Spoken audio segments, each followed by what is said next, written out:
Welcome everybody. I'm Dan Downs, Director of Digital Learning, and I also have a small little professional development company, Digital Futures Education. Basically can provide professional development points in Massachusetts for different types of ed tech content, leadership content. I work a lot on my YouTube channel, Digital Futures Education, so if you get a chance to check that out, give me a subscribe. You can see some of the content I post pretty regularly on there. But this is a topic that I'm pretty passionate about. As I'm sure you've had a lot of information about AI in the last couple days here, a lot of presentations focused on AI. I particularly have a passion. I know as a tech director, AI and data privacy are kind of intertwined. As we kind of been through a whole entire phase of onboarding a lot of apps in the last couple of years. Now we're in kind of a new phase where AI is the next big challenge with these different types of applications. So I would say the genesis of this presentation has come from the vetting of applications myself for use in my own district that I've worked in. Also just understanding that a lot of the different privacy policies are much different and the challenges. So this presentation is essentially an attempt at kind of giving a little bit of a framework for a variety of topics, both old and new, related to data privacy. It's hard to think that data privacy is an old topic, but with the shift in data, I think every year we're kind of inundated with new topics related to data privacy. And so these are the key, I would say the key framework we're looking at with my presentation here today is, basically an introduction that most of you are probably familiar with data privacy practices, what we're currently doing in districts and how well that supports the use of AI, how AI is currently impacting data privacy concerns. What should we be concerned about in terms of topics related to AI and data privacy? What is the current state of the existing legal frameworks that we have in place and AI, and do they work?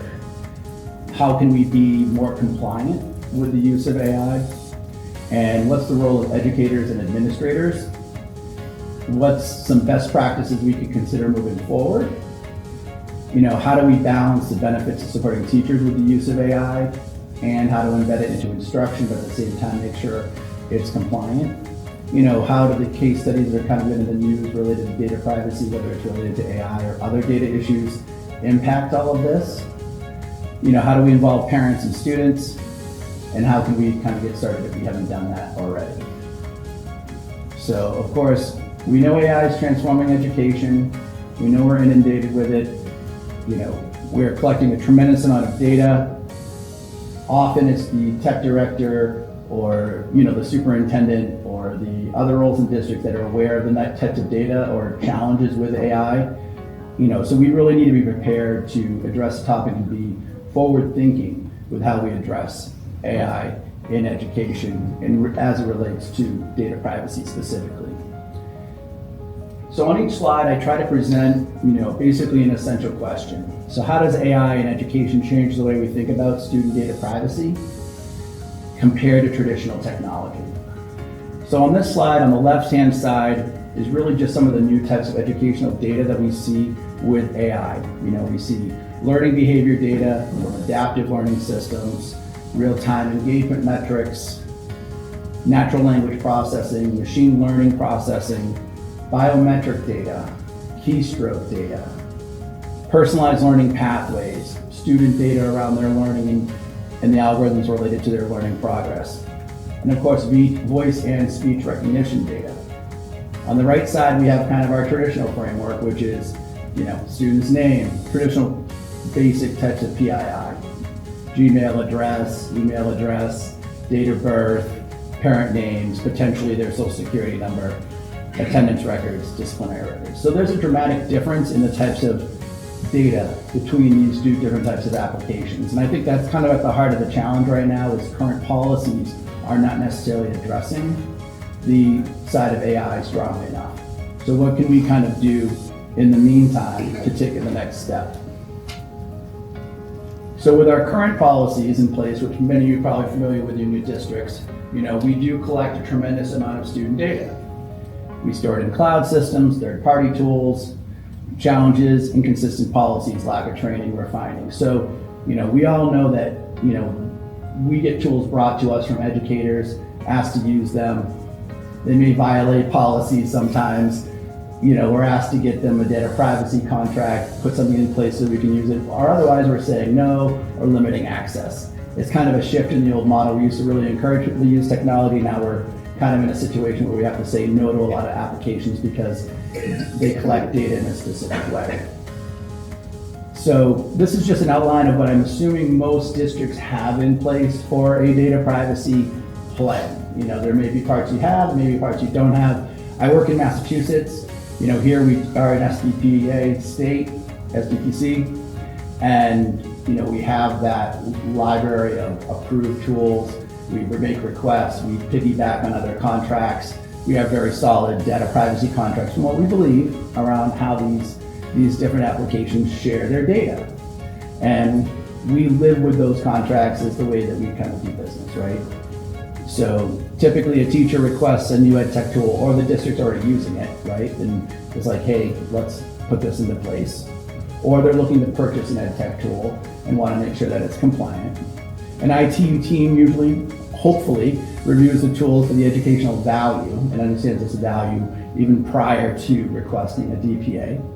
The district requests a DPA agreement from the vendor, with a variety of different results. They may agree, they may disagree, they may be a little bit of legal back and forth. The legal team, which often sits with an organization, third-party organization from the district, then either gets an agreement made with the organization or vendor and is able to move forward. And we're able to integrate the tool with district systems and portal. So I added this yellow little dot here because that's essentially where the PII takes off, right? That's where we see the full name, social security number, potentially student ID number, date of birth, home address. That's the point in which student data begins getting populated with systems, right? And then we set up controls and access. If maybe you utilize a tool like Clever, where you're syncing and creating an authentication process with applications and pushed out. But there's a lot of data being pushed out. Ideally, we're training teachers on how to use the tool and how to vet future tools for data privacy and introduce the tool to students and provide access instruction. Does that sound familiar with most people? Typically process. I think the benefits of this process is that, there is a personalized edge to being able to implement the tool, enhanced efficiency with the administrative tool. We're able to select tools, vet them, put them in place, strategically place them. But, at that point in which we put the PII into, our databases, that's when the opportunities for breaches and issues, of course, arise. And also there's inappropriate use of student data by vendors who may or may not be approved if you have that in place. And of course, algorithmic bias to unfair treatment of students. Long-term storage of data raising privacy concerns. So I think we've seen those concerns in recent issues with student data privacy, but this is just to establish a framework, and I'm hoping most people see that as pretty familiar to what they know. So how does AI impact this? AI supports personalized learning, but also tracks their behavior, right? We have adaptive platforms, AI chatbots, proctoring software. Ownership of data, bias in AI. So the AI naturally can create biases in how it's used. The ownership of the data sometimes is removed from us by the use of the tool, by maybe using an unapproved tool or a tool that we're not even sure of the privacy policy that is associated with the tool. ChatGPT, for example, doesn't guarantee anything in terms of protecting anyone's data. All of their data is potentially theirs to use as they please. So it's not a tool that you would want to introduce into a classroom environment at all. I think you can endorse maybe a teacher on their own utilizing it as a productivity tool, but on its own, it's not in a position to be a tool that people want to have used in the classroom. Now, we have seen some shifts with, Google recently locking down their access to third-party applications through SSO to start the year, as limiting some of the access to applications. Notebook LM, of course, is now approved for use with education, but it needs to be enabled within the console. So we are seeing existing platforms kind of open up and become more flexible to integrating tools more efficiently within existing platforms that have been approved. But we also have to be aware that educators and students are utilizing these tools freely and openly, and there's a tremendous risk with that, especially if they're entering any sort of student data. So here are some of the biggest risks, just to kind of develop a big picture framework of things to think about. Of course, is the access to the sensitive data, without permission. If you're utilizing an AI tool, you need to understand the privacy policy, how it's using your data, what type of data are you inputting into the tool itself, and think about the wide range of access you're providing this particular tool. And just like we were talking about before, that could be voice tools, that could be audio tools, that could be visual tools. The data is different than it used to be. There's data breaches. We've heard the PowerSchool breach recently. Now with AI, we need to think about tools that may be used that are accessing new types of data and potentially can have those types of breaches. So it's a typical data privacy issue, but can be incredibly enhanced by the issue of AI. Privacy leakage. So of course, just accidental exposure of sensitive data, could be poor data handling within the school. You might have a data specialist who misshares a Google Sheet, to the wrong group, makes a copy inappropriately and shares inappropriately with another group, and all of a sudden those emails are God knows where, right? So leakage happens all the time. Data poisoning, intentionally corrupting data to affect AI outcomes. So that's a more advanced issue with AI data, where the data is not what you think it is, or it could be corrupted within an AI system. Now, another very interesting one is a model inversion attack, in which the data from an AI tool, which is personalized, maybe has information around student privacy and personalized learning paths, is then manipulated and also shared and is out there. So you have this next level concern with personalized student data that impacts their own assessment, impacts their personalized learning, impacts their, may contain biometric data, demographic information, and it's utilizing that knowledge to be able to come back and attack. It's like a reverse attack. So some of the main concerns with student data and security: data breaches and unauthorized access. We have the example of the LAUSD cyber attack, and schools must assess data collection and security. So I would say here, the focus here is on the chart on the right, is essentially we have the issues of identity theft, breach, data misuse, and sharing, and bias. So those are four major threats that are not only within data privacy, but also within AI. On the left side, we have training and district processes. On the bottom, we have data handling and compliance. Now, my attempt with this graphic is just to show you that I think the stronger that we make our training and district processes, and the better we have quality data handling within a district, you're going to see much more enabled mitigation of issues related to data misuse, bias, breach, and identity theft.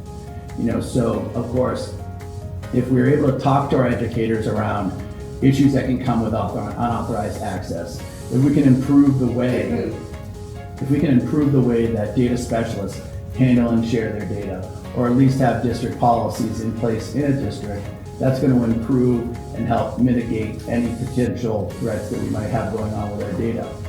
Now, we also have algorithmic bias. AI systems can perpetuate biases affecting outcomes. So that's one of those issues related to AI that educators need to become aware of. They need to become trained in. They need to understand that it's inherent to these tools. Of course, identity theft is not so necessarily not happening as much in education as it is with corporate level data, but we saw that with the PowerSchool issue that was potentially going to be sold. Now, with the mitigation, compliance is key. FERPA, COPPA, and other relevant laws. Privacy settings. That goes down to reviewing privacy policies, privacy settings, making sure we're aware of that. And one of the biggest parts of this is training educators to understand the best practices around data privacy.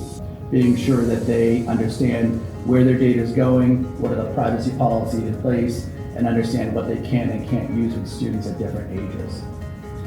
Now, also we need to make sure that we also update them regularly and keep them in the loop with data privacy policies and how things are changing.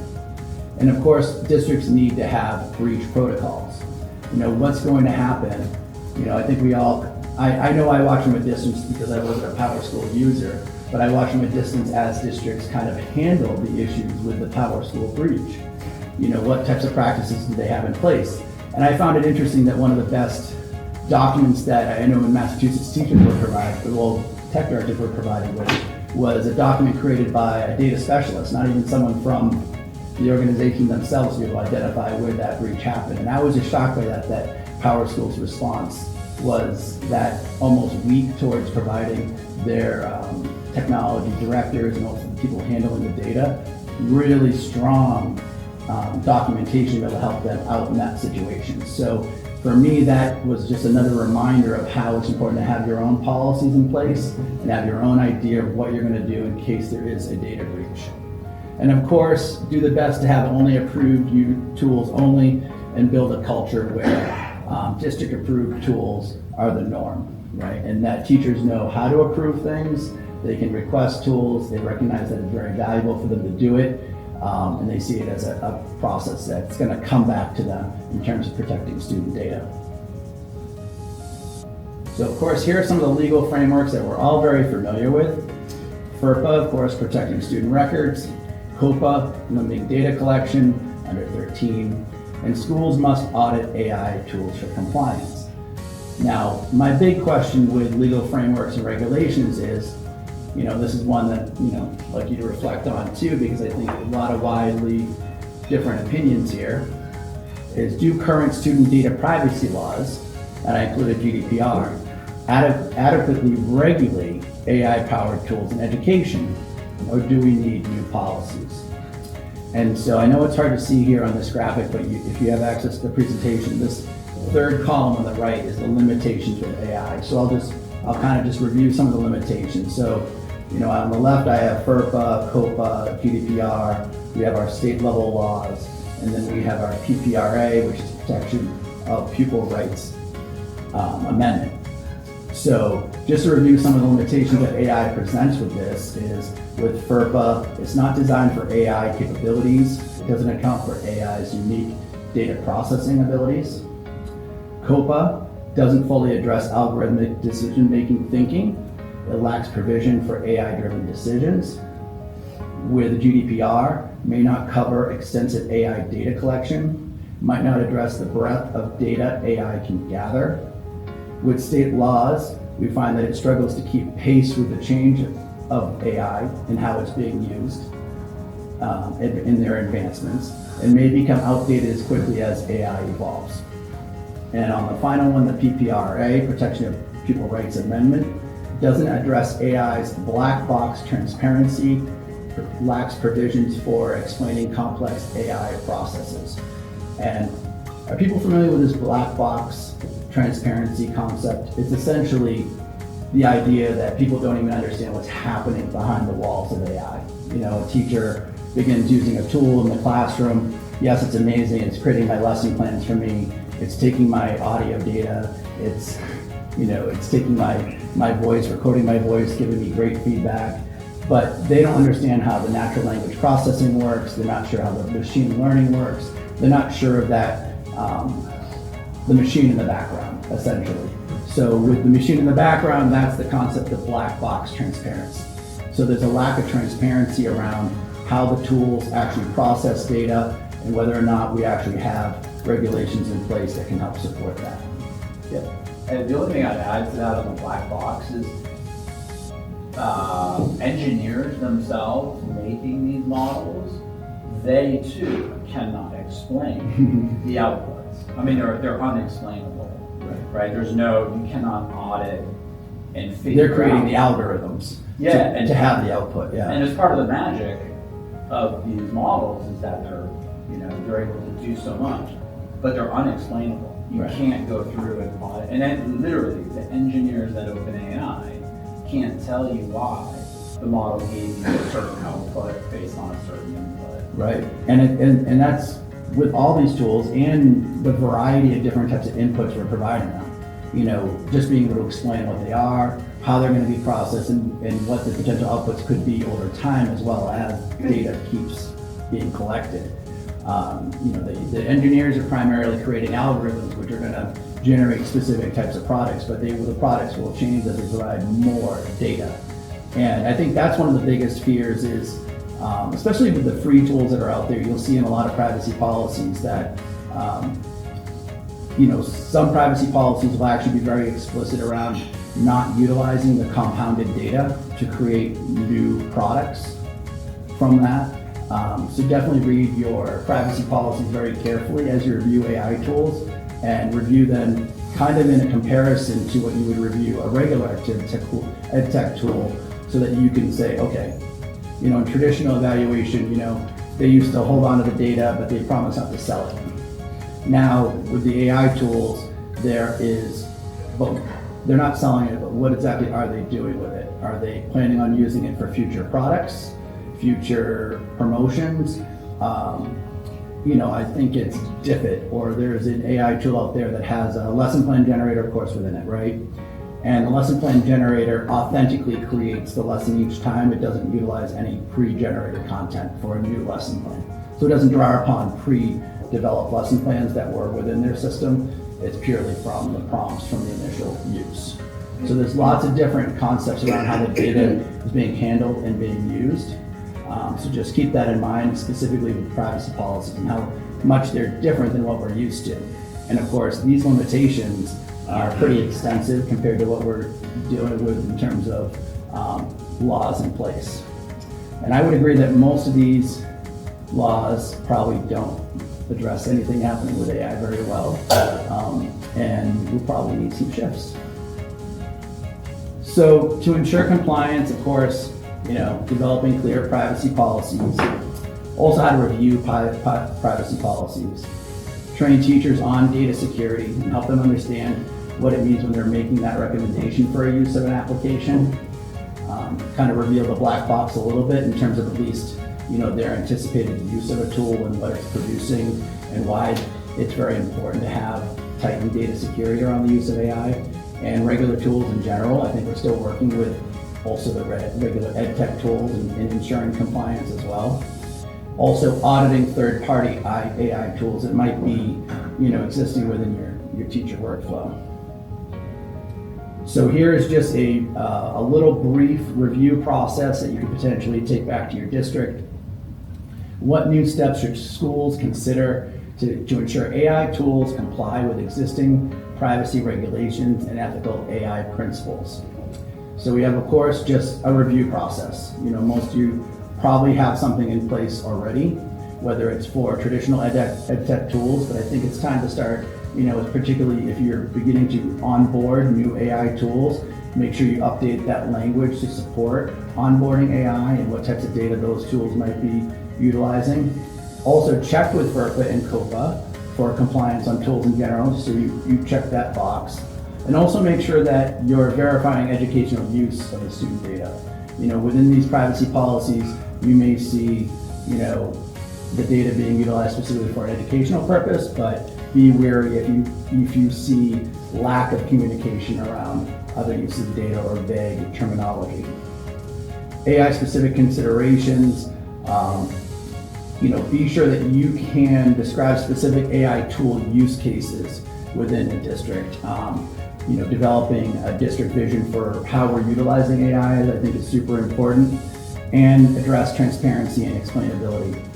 In my own district, I think one of the things that I did that actually helped move educators forward was just had a session around the vocabulary related to AI, whether it was natural language processing, machine learning, terminology that that they're going to come in contact with while utilizing AI tools, but they may not have an actual opportunity to understand how it works and also what the definitions mean, just as a starting point. And just also how these tools collect data and how they're very powerful at collecting data and creating new types of data. And of course, check if student PII is used for AI training. So within every tool, there is a privacy policy, and you really want to vet a tool to see if it does have student personally identifiable information being used as part of the training model.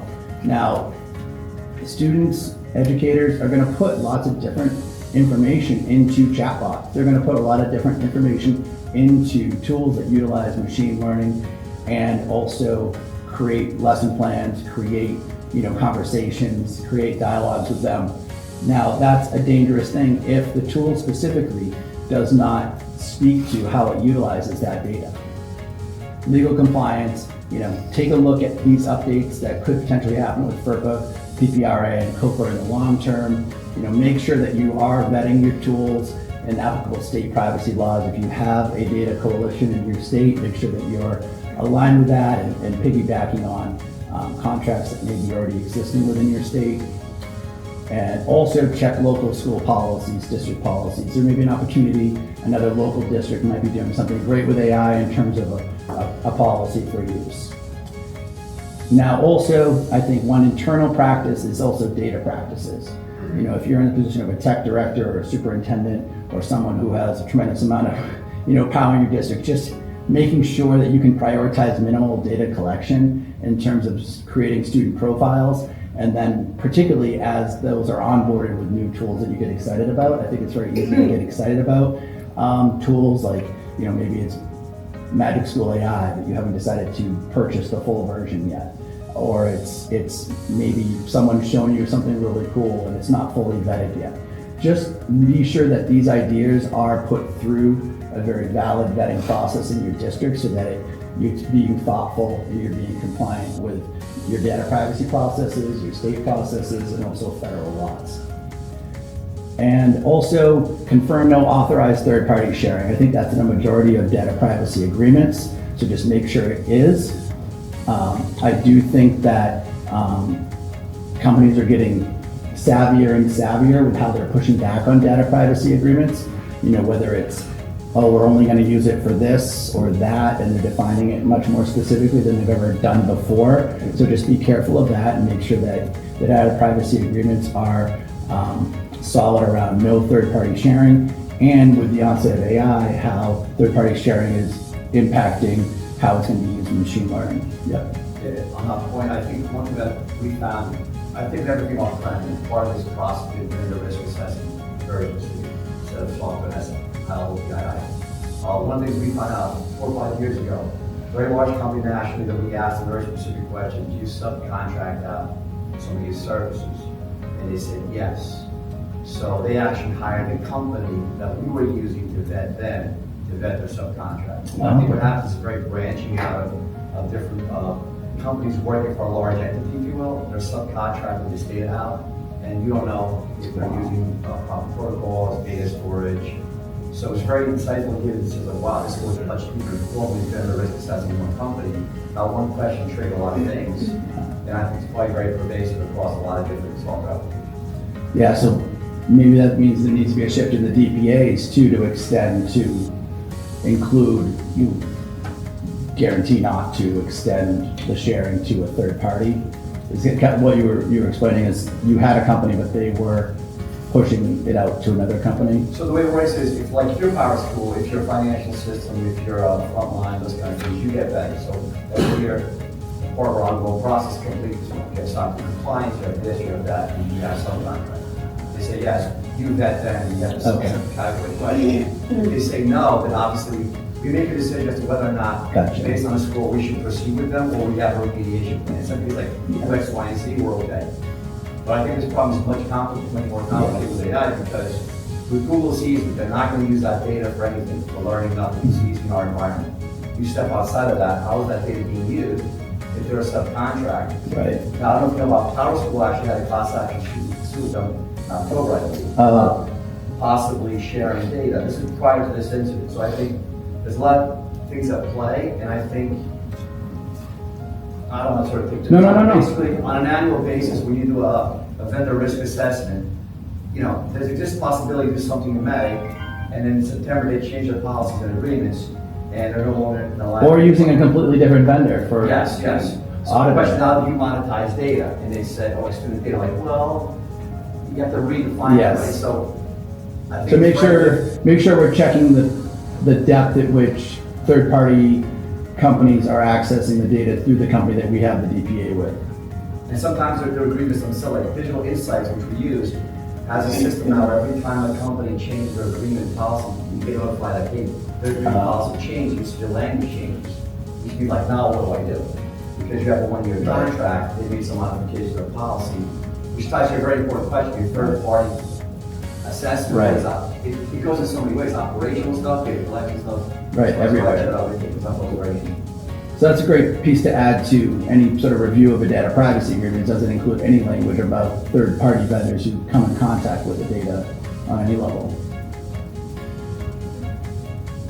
And a final step here, stakeholder involver, collaborate with IT and administration, consider forming an AI evaluation team. Because these are elements that are going beyond and they're changing very quickly. So, what was originally, reviewing applications for data privacy is now data privacy plus new sets of data. And your tech team is going to be the most informed people within your district to help you assess how the data is being collected and whether or not it's being included within a data privacy or how the connections are being made on the back end. Educators and administrators' role. Teachers, of course, no privacy settings, limit data collection. And of course, even before we ask teachers to know privacy settings, there are a lot of privacy settings that a technology team can add, whether it's through Chrome browsers, through SSO, of course, with like Google recently and its consent for third-party applications. Just being aware of the top level layer of privacy settings to support just having a safe learning environment with data privacy. And of course, limiting data collection using, access tools like Clever or tools that have multi-factor or authentication practices. We know that helps protect student data.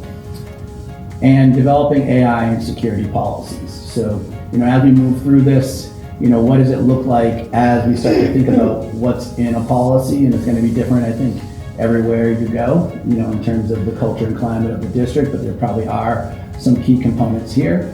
What specific responsibilities do teachers and administrators have in ensuring that AI is used responsibly and ethically in schools? So of course, establishing clear guidelines and policies. I think we're probably about 2 years into that now, where 2 years ago, start of school, AI was a very hot topic. People were really starting to utilize ChatGPT on their own. There's a lot of ed tech vendors or tech tools like Edpuzzle or other tools that had begun adding AI into their tools, and we began to slowly kind of vet what the difference was with reviewing these tools and understanding the power behind these tools. So just have that component in your district that either, are you utilizing it with guidance, what tools are appropriate to use with students and which ones are not, and also clearly define when and how AI can be used in assignments. And if we are utilizing AI with students, we do want to have a strong hold into that digital literacy piece around teaching students to effectively and critically evaluate the use of AI. I think even at the lowest level, I think it really needs to be built into even, K-8 level curriculum in terms of literacy for students with how to utilize AI effectively and what does that look like. And also to understand the technology and the terminology, algorithms, natural language processing, machine learning, and that can be embedded also within computer science curriculums in a wide range of ways, just to get them to be understanding of how that technology is going to impact their lives. And also just the whole entire concept of AI ethics.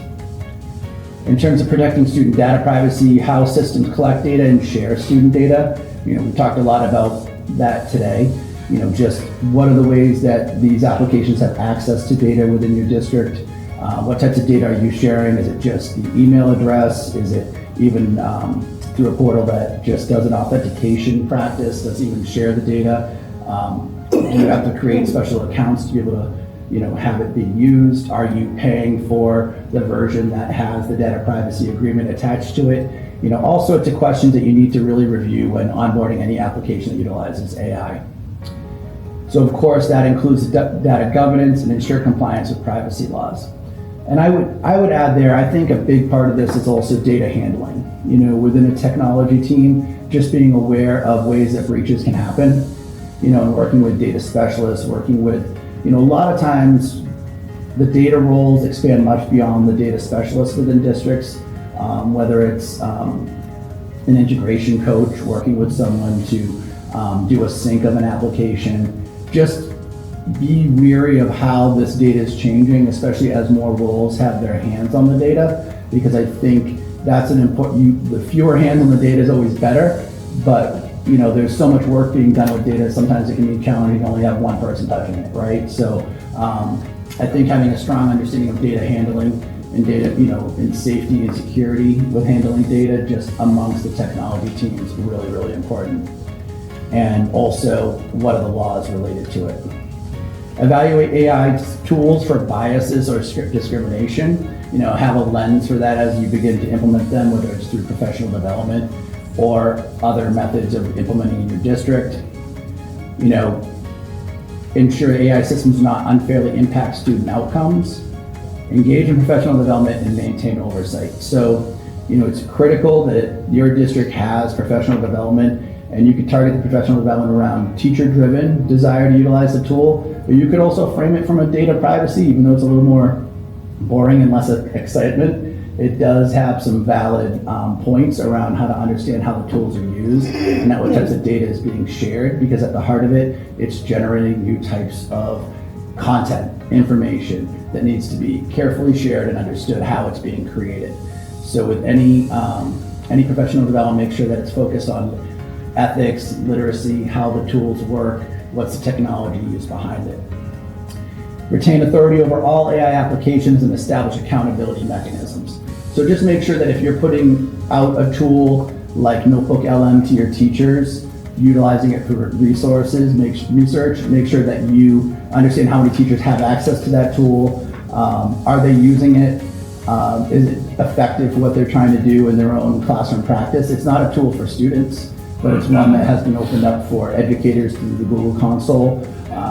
And also I would add to that, just be wary as you enable new AI applications within Google, as that's going to definitely inflate the cost over time, as that technology is going to increase cost per account very, very quickly as districts onboard Gemini and all these other different AI applications that are potentially going to come down the road.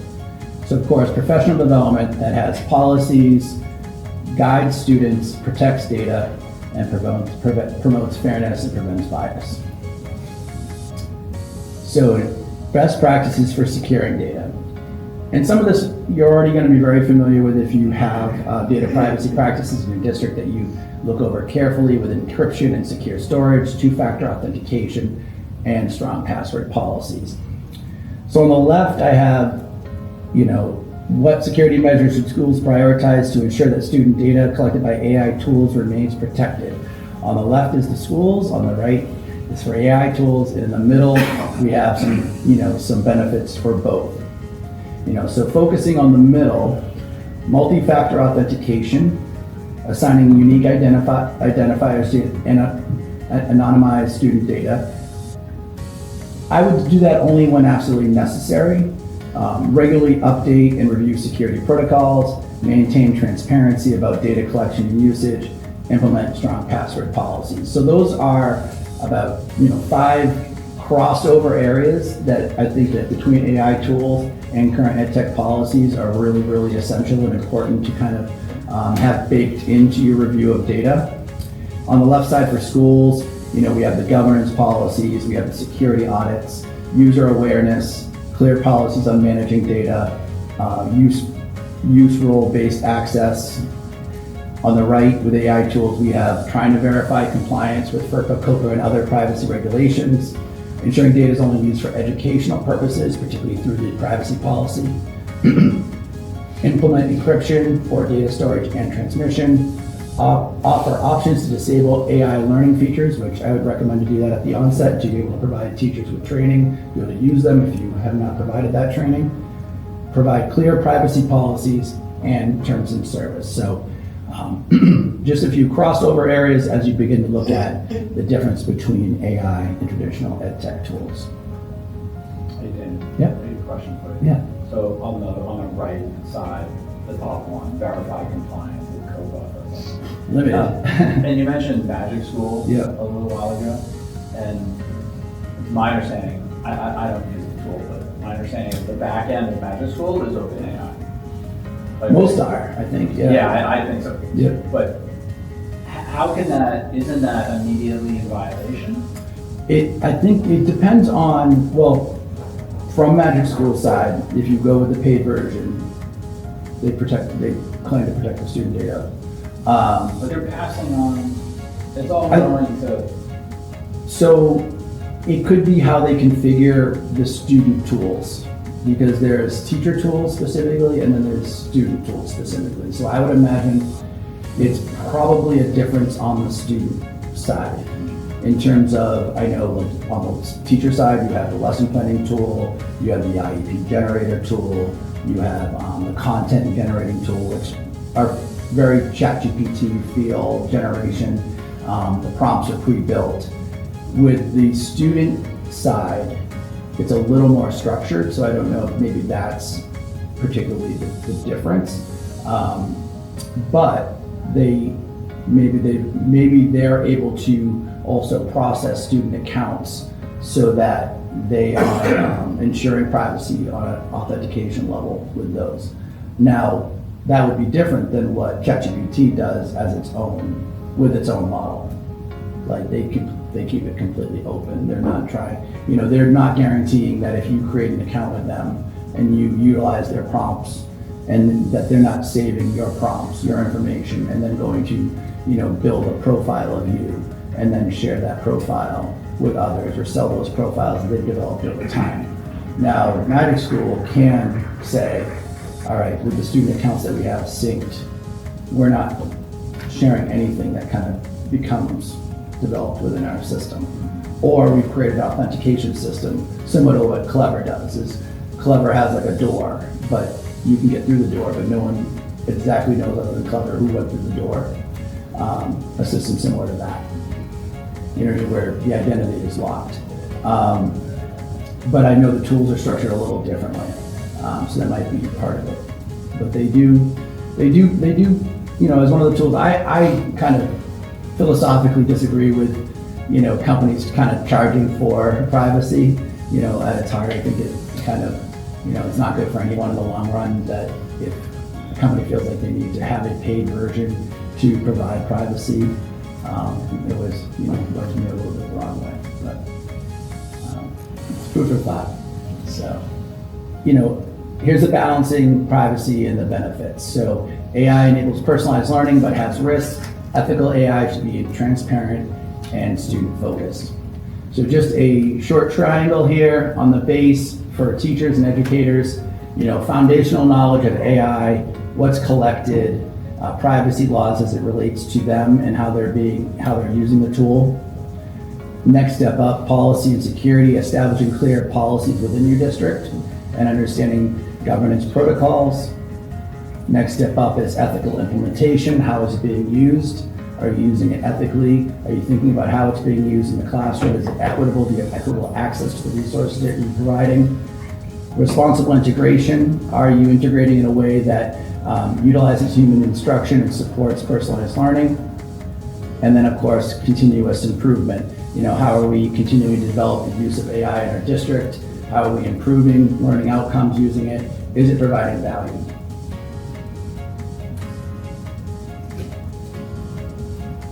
There are ed tech lawsuits over student data misuse. Schools must review contracts and inform parents. So just as a kind of a before and after, what can past incidents of AI-related data breaches and privacy violations teach us about making better policy decisions?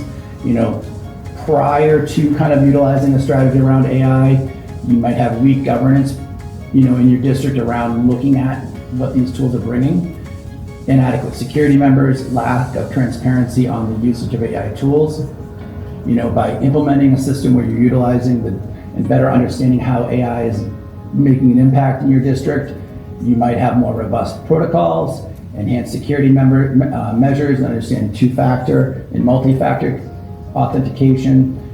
Transparency around consent and process for AI use is important. And these are improvements that can be made to enhance privacy and AI integration.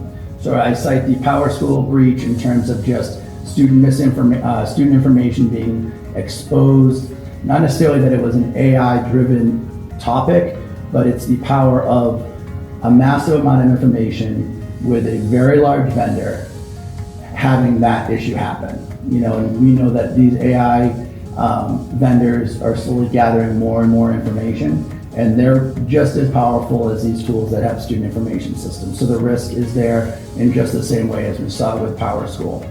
And with Los Angeles Unified is a very large district with exposed student data records, sensitive information, psychological evaluations, and special education data.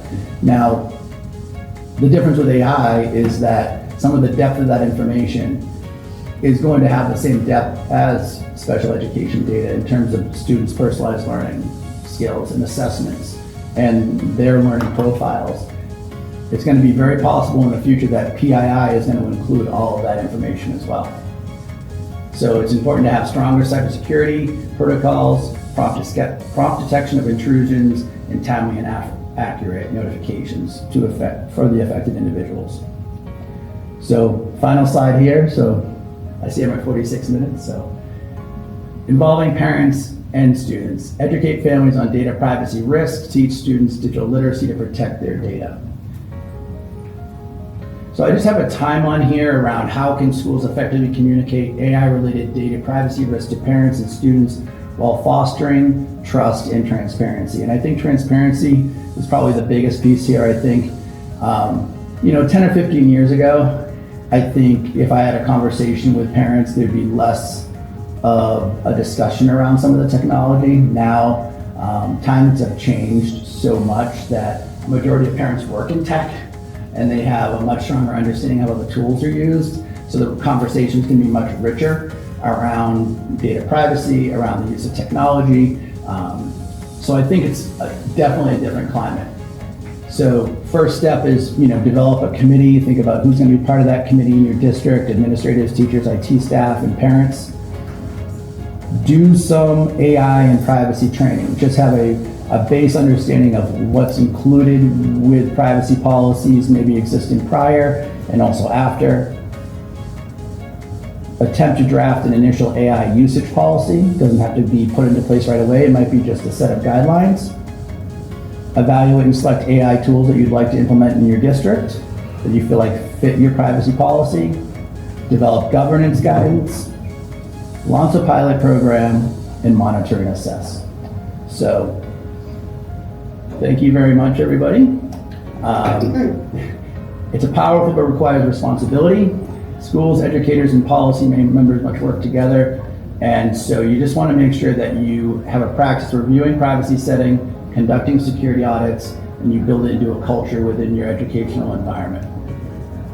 And I do have a final few steps here: establishing the implementation committee, conducting training, evaluating tools, implementing data governance, launching a pilot program, and fostering transparency. Thank you. If we go to that site, can I get those slides there? Yep, if you go right to, on the home page, sorry for such a long presentation. That link has the slide link right on. Yep. Thank you for everybody. Thank you. Thank you.